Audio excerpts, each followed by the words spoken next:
Hey, I just saw the Hateful Eight in theaters for the second time, and it's pretty fucking fantastic. I saw it in both the standard format and in the 70mm Panavision, and it looked pretty incredible. I'm not going to explain what 70mm is, there's probably more educated people who can, but I do want to talk about the movie a little bit because I enjoyed it more the second time than I did the first time because I was able to analyze it a little bit, and I feel like my thoughts are still fairly fresh in my mind. So I guess first off, I really liked the characters.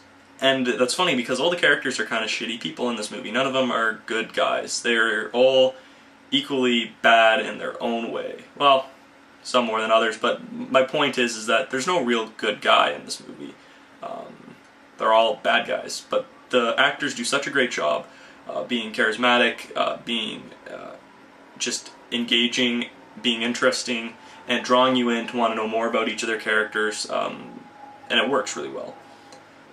Sam Jackson especially, he's great as always. Kurt Russell's incredible. Tim Roth was great. The whole cast does a great job. And I think that really helped the movie in the long run because there's a lot of talking in the first portion of the movie. If you watch it in the roadshow format, there will be an intermission, and that takes place. There's going to be spoilers, just so you know. The moment after he kills the Confederate general, Sam Jackson kills the Confederate general, there's an intermission, and then when you come back, the second half of the movie is more Tarantino-y, if that makes sense, but the first half there's a lot of talking, and just a lot of character development, a lot of shots of scenery, and you might be caught off guard at first, especially since it's Tarantino, and you're probably expecting blood, guts, the whole shebang, Kill Bill, you know, but it's not. It's a lot of character development. It's a lot of learning about these characters. It's a lot of seeing who they are, and then the ending, the payoff is great, and that's the tell of a filmmaker who's coming a long way. Not to say that his older films are immature or anything like that, but it's really interesting to compare this to other Tarantino films, especially Django, which was his last movie, where there's killing right off the bat, and in this movie you don't get any of that for a while. Not for like almost a movie's length in. It's a long movie. And that's something that I really like. I like it when there's a lot of talking. I like it when you get to kind of see these characters develop through the story. It makes you wonder, it makes you think, like, okay, is anybody here to save Domergue? Or is anybody, like, who's not who they say they are, kind of thing. And then at the end of the movie, when everybody's getting shot, when everybody's dying, the payoff feels great, because you've spent so much time with these characters. Similar to, like, Lord of the Rings, let's say. Not that the movies are slow or anything like that, not that there's not a lot of action, it's just you spend so much time with these characters that by the time it's the end of the movie and they win, you feel like you've earned something, you feel satisfied, and that's the same thing with the Hateful Eight. You spend so much time just listening to these characters and finding out who they are that by the end of the movie you feel like there's a decent amount of payoff. Also, a lot of that has to do with the gore in this movie and the violence. Now, Tarantino is known for his violence, but this movie is different. It's not like a lot of his other films. Django Unchained, Kill Bill, even Inglourious Basterds to an extent, have kind of, not necessarily cartoony, but over-the-top, kind of fun violence, not necessarily realistic. But this movie was a little more grounded in realism. It wasn't as bodies that are being pulled on wires or doing whatever, like going flying through the air, limbs being hacked off.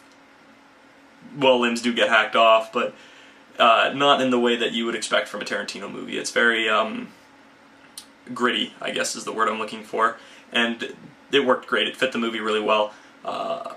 Everything kind of comes together and benefits each other and makes each different facet of the movie strong. The soundtrack, for instance, is very haunting, almost, I want to say. It sounds like it could almost fit in a horror movie at times. And I thought that was awesome. Like, it's Morricone, who also did The Good, the Bad, the Ugly, and a lot of those old westerns that you're probably familiar with, especially films by Sergio Leone. And the soundtrack just makes everything so intense, and it kind of reminds me of John Carpenter's The Thing. And a lot of people have been making that comparison, but I totally understand and agree with that, because you're constantly, like, hooked on what's happening. Like, even when there's funny moments, you're still kind of in suspense at who is not who they say they are. Is anybody not who they say they are? You know, who's going to be the first to die? Who's going to be the second to die? and everything lends itself to that really well. The characters, the choices the characters make, the soundtrack, even like the gore benefits everything because it feels really raw with the kind of this this droning music.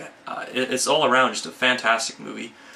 It's not for everybody. Some of the people I went with tonight felt that it was long at parts and there was a lot of talking, and that's not for everybody. I mean, Tarantino is a genre filmmaker. I honestly wouldn't be surprised if he had a checklist of every type of movie he wants to make that he loves. Like, you got Kill Bill, his samurai film. You got Inglourious Basterds, his World War II film. Jackie Brown, his blaxploitation. Death Proof, his Grindhouse movie. It's all...